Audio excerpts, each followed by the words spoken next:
Hey, it's me, Josh. We're back in our car today because they are plowing my driveway and it is mandated that I move the car.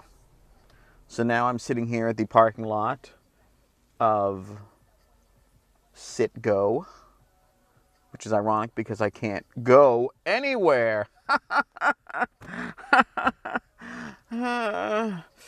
Yeah. So anyway, I figured we'd talk about a few things while I have some time to kill. And I can also open up another bag of games from Bull Moose, so I thought that would be fun. So there's a few things I want to talk about that have happened recently. First of all, the new Spider-Man reboot has been announced between Sony and Marvel Studios, which I really think is the best move for Spider-Man because, well, I think both Spider-Man franchises that have come out, first the Tobey Maguire, then the Andrew Garfield, have both got a lot of things right. Neither of them has gotten everything right in the way a Spider-Man movie deserves to be treated. I really felt like the Tobey Maguire character was a really good Peter Parker, but not a very good Spider-Man himself. And then the opposite end of the spectrum, Andrew Garfield is a really good Spider-Man. He's very witty and comical, and he really has that like sharp Spider-Man wit down to a T.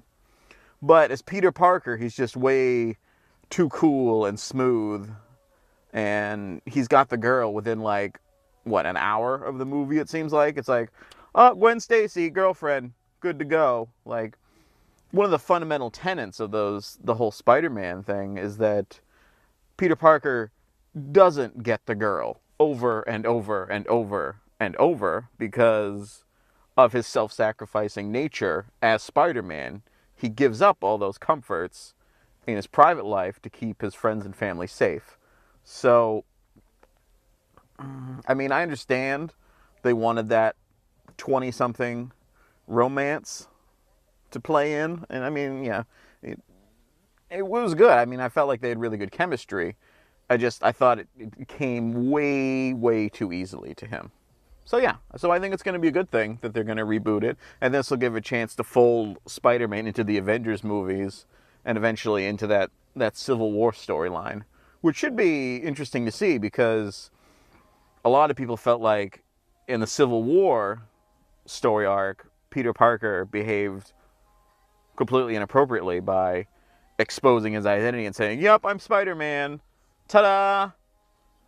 So we'll see what happens. It should be interesting. I don't know if they'll probably pick another actor for Spider-Man. I mean, I can't imagine they'd go with Andrew Garfield again just to avoid confusion. But yeah, we'll see. Should be fun. So I thought I'd talk for a few minutes about games I've been playing. And this is going to actually be a very short segment because I've only been playing one game, which is Life is Strange. I saw a couple of things floating around for it on the internet, and I really think that like exploration, character development genre of games is a really underutilized sector. I'm sorry, I'm cold. I'm in my car and I don't have the heat on, so it sounds good in here. So I've been playing Life is Strange, and I played the first episode all the way through, and most of my choices aligned globally with everyone else. There was a few choices I missed, so I mean, I'm probably going to do a couple more playthroughs again to see how that kind of plays out. So yeah, so I bought the season pass to get all 5 episodes as they're released. I actually bought it just using my GameStop rewards points, so that was sweet. So those hundreds of dollars of debt I put myself in with a GameStop credit card have now translated into one $20 purchase. Smart! I know my best friend Mike is dying for me to talk about what would happen if the WCW won the Monday Night War, but that's a huge undertaking. Undertaking, the Undertaker. I call Mike's dad the Undertaker sometimes. They remind me of each other for some bizarre reason. But yeah, I don't watch a lot of wrestling because all of my wrestling roots all my wrestling roots were in the WCW. So when that was dissolved after the purchase in 2001, I basically lost interest. Like, I was kind of a Stone Cold fan. I liked watching Stone Cold. He was always interesting. But besides that, I really haven't. Sorry, there's some guy acting like an asshole with his car. Besides that, I haven't been big into wrestling. We went to a couple events around like 2004, 2005 for fun, and it wasn't bad. But I mean, it doesn't hold the same mystique to me anymore. So that's why I was really excited during the Royal Rumble that my personal favorite wrestler made an appearance, who's DDP, Diamond Dallas Page, and he came in and he did a few of his diamond cutters and banged, and yeah, so it was really fun to see him. I mean, I knew obviously he wasn't going to win. Like, it was more just a plug for DDP Yoga, but it was fun to see. So that was exciting because I mean, he's pushing like 50 something years old, so obviously he's not going to like go in there and throw people around, but it was fun to see. So I enjoyed that. I guess now we'll talk about a bit of some music that I've been into lately. I really have been enjoying the J. Cole album, 2014 Forest Hills Drive. I think that's a really solid album. It's got a lot of really good cuts throughout the entire CD.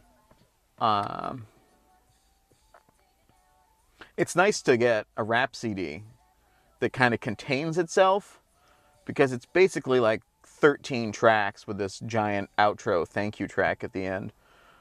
But it's nice because I feel like a lot of times albums feel like they have to deliver and deliver and deliver. And this one, it kind of just, he knew what he was going to do well and stuck to that and didn't try to like go all crazy. So I enjoyed that album. I've also been listening to the new Nicki Minaj album, The Pink Print. I mean, it's definitely a more emotional album than, say, like Pink Friday. It's a lot toned down. It's a lot less fierce. You can tell she's kind of grappling with issues that have occurred in her life, like the breakup from her marriage and the abortion she had a long time ago. And I mean, those themes come out, and there's still a few cuts on there that are, classic fierce Minaj, if you will.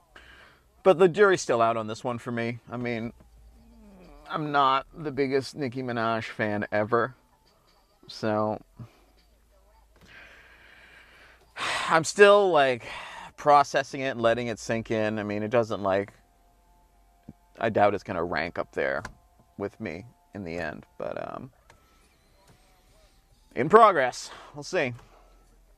I guess that's something else I could touch on real quick, is that Eminem won the Grammy for Best Rap Album, which I didn't expect. I mean, I feel like it's also odd that, I mean, I understand how the calendar cycle works and that it technically counts for 2014, but even though it came out in 2013, it wins the Grammy in 2015. So that's kind of weird. But I mean, I'm glad he won. I mean, I thought it was a really solid album. And I mean, I'm biased, obviously. He's my favorite. But I mean, I wouldn't give it a shake if I wouldn't have given it a fair shake if I didn't think it was any good. So that's exciting. And now he's won something like 25% of all the Grammys for Best Rap Album of the Year. So that's crazy. So good for you, buddy. That's all I got to say about that. All right, so I guess we'll now open this blind bag of PlayStation 3 games. I think there's 5 games in here, and I got 5 games for $6 plus tax. So I mean, 5 games for $6. I mean, you really can't do any better than that. I mean, I guess you could if you killed a man and stole them, but don't do that. Don't kill people and steal their games. All right, so let's see. It's stapled shut. I'm trying to feel. All right. Yep.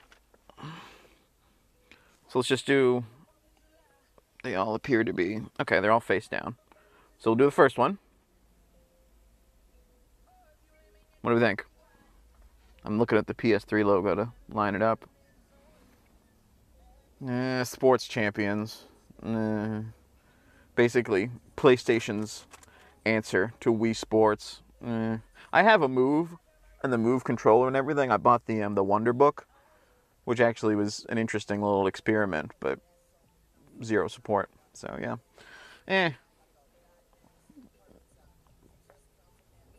What do we think?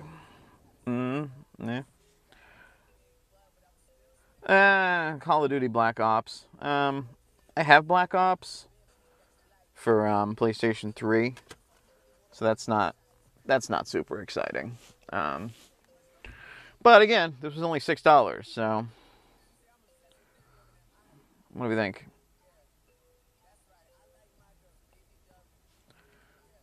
Oh, MotorStorm. Wasn't this? I think this was a launch title. I feel like it was. I feel like it was really early in the PlayStation 3 launch window. I remember playing it, and it wasn't awful. I mean, I'm sure at this point it'd be kind of meh, but I don't know. Yeah, we'll see.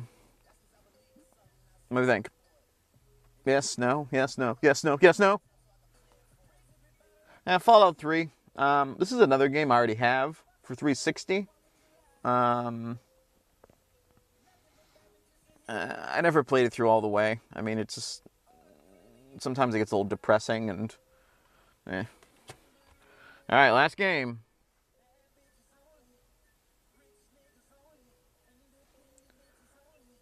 Medieval Move, Deadman's Quest. I know absolutely nothing about this. 2011. Yeah, I have no idea. I have zero idea what this is. But yeah, so there you go. That's exciting. So we got some games. So yeah, so now we've got 5 new games. I'd say the standouts are probably Black Ops and Fallout 3. Unfortunately, games I already own. But, you know, that's why it's a grab bag. You grab it and you open up this bag and that's it. That is it. So yeah. So next time maybe we'll do either the audio CDs or the Xbox 360 grab bag I have. Frankly, because those are the only 2 that are left. Because, yeah, those are it. So I guess this is it. My hands are freezing. I cannot feel them. Probably because there's no heat on in the car and it's about 20 degrees out. So maybe that's why I want to stop, because I can't feel my hands. So yeah. I guess I will see you next week. If you haven't checked out any of the videos I've done recently, I've been doing... Oh, they're so cold. A henchman plays, where I play as a henchman and I play some games and I spout off about killing people and whatnot. Sorry, there's somebody getting in their car right there. I have tinted windows, so I don't think they can see me talking to a window. So that's good. I wouldn't want to be accused of being crazy. Yeah. So I will see you next time, whenever I decide to actually record myself on camera again. Which may be sooner, maybe later. I don't know. I don't care. No, I do care. I'm sorry. I care. I care a lot. Okay. So we will see you again soon.